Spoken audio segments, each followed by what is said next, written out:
महाराष्ट्र की राजनीति की बात आती है और ख़ास तौर से महाराष्ट्र के अंदर भी अगर मुंबई की बात होती है तो ठाकरे परिवार को नज़रअंदाज करना किसी के लिए भी संभव नहीं है, फिर वो राज ठाकरे हो चाहे वो उद्धव ठाकरे हो।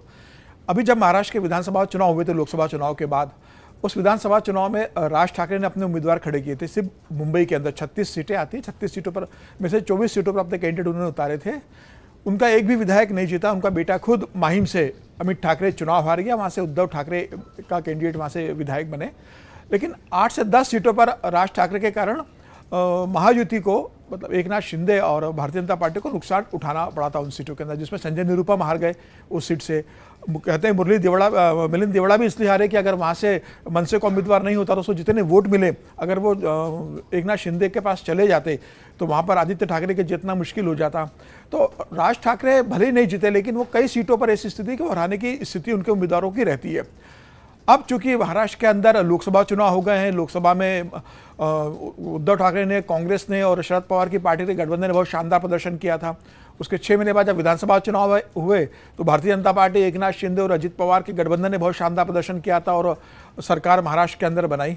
अब बीएमसी के चुनाव, कॉरपोरेशन के चुनाव होने वाले, जिसमें बीएमसी भी है, 29 नगर निगम के चुनाव उसके अंदर हैं।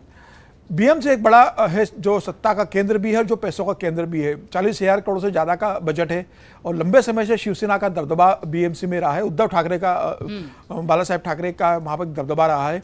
तो अब उद्धव ठाकरे के पास एक ही उम्मीद बची है कि अगर वो बीएमसी पे कब्जा कर लेते हैं तो उनकी राजनीतिक साख भी बचेगी, एक आर्थिक स्रोत भी बना रहेगा और भविष्य के लिए वो महाराष्ट्र की राजनीति में अपने आप को मजबूत बना के रखेंगे। अब देखिए, दोनों के पास कुछ नहीं है।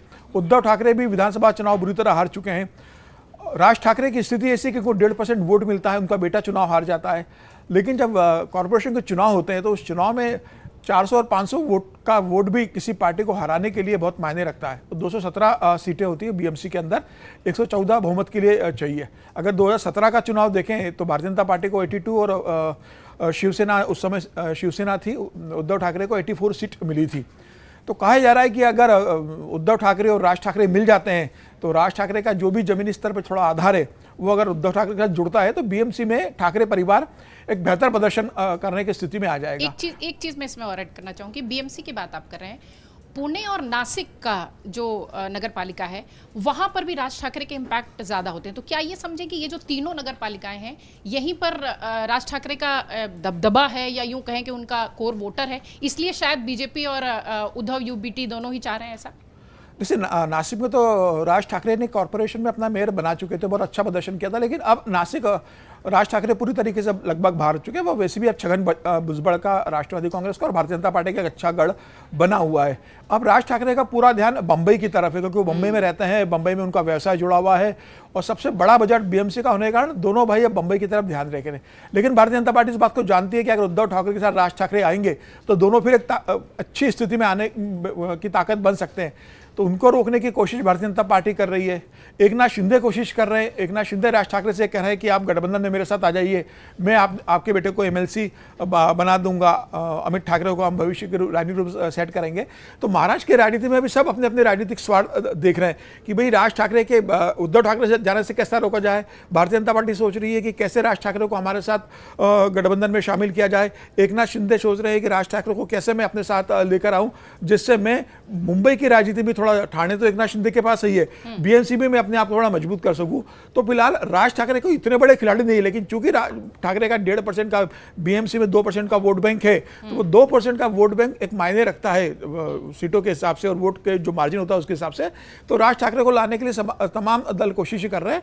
उद्धव ठाकरे की चिंता ज्यादा बड़ी है।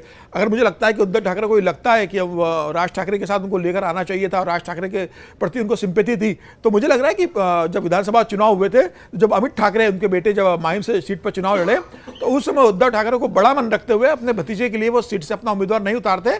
अमित ठाकरे को अगर वो विधायक बनाते तो मुझे लगता है कि आज राज ठाकरे के लिए मजबूरी होती कि वो उद्धव ठाकरे के साथ जाते। लेकिन चूंकि उस समय राज ठाकरे के बेटे को हराने के लिए उद्धव ठाकरे ने अपने भतीजे को हराने के लिए पूरी ताकत लगाई और उसको हराया भी, तो मुझे लग रहा है कि अभी इतना सहज नहीं होगा। तमाम तरह के राजनीतिक समीकरण महाराष्ट्र की राजनीति में अभी बनेंगे। अभी ये कहना जल्दबाजी होगी कि क्या वो जाएंगे, क्योंकि तमाम तमाम तरह के इसके अंदर हित जुड़े रहते हैं। राज ठाकरे के अपने व्यावसायिक हित भी है, तो क्या वो उद्धव ठाकरे के साथ जाकर सरकार की कोप भाजन है, सरकार के निशाने पर आएंगे कि जब उनकी जांच हुआ कि इस तरह के मामले में फंसे?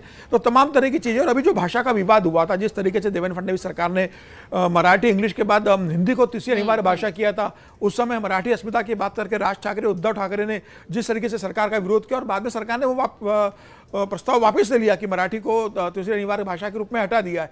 तो फिलहाल हम मराठी अस्मिता की बात चल रही है, और मराठी अस्मिता की बात पर राज ठाकरे, उद्धव ठाकरे बंबई की खासतौर से राजनीति कर रहे हैं। हालांकि देवेंद्र फडणवीस भी मराठी है और मराठी मुख्यमंत्री है, तो देवेंद्र फडणवीस का एक अपनी अलग पहचान है।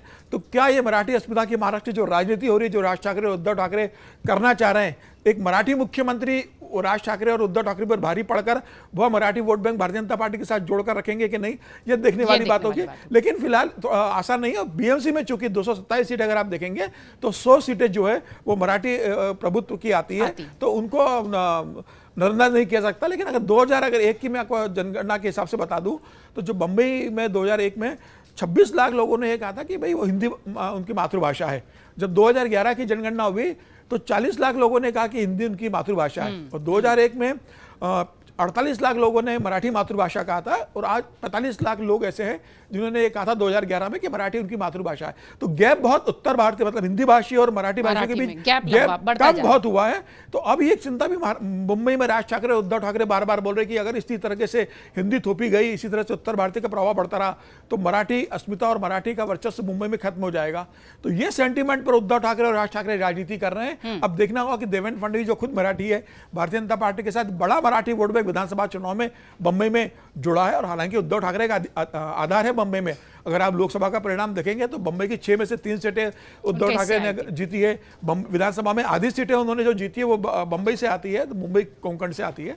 तो उद्धव ठाकरे का निश्चित रूप से आधार है। अब ये देखना होगा कि राज ठाकरे उनके साथ जाते हैं या नहीं जाते, या भारतीय जनता पार्टी उनको रोकने में सफल होती है, ये आने वाले दिनों में तय होगा। फिलहाल कोशिशें दोनों तरफ से जारी है। भारतीय जनता पार्टी राज ठाकरे को उद्धव के पास जाने से रोक रही है, और उद्धव ठाकरे तमाम तरह के संदेश भेज रहे हैं।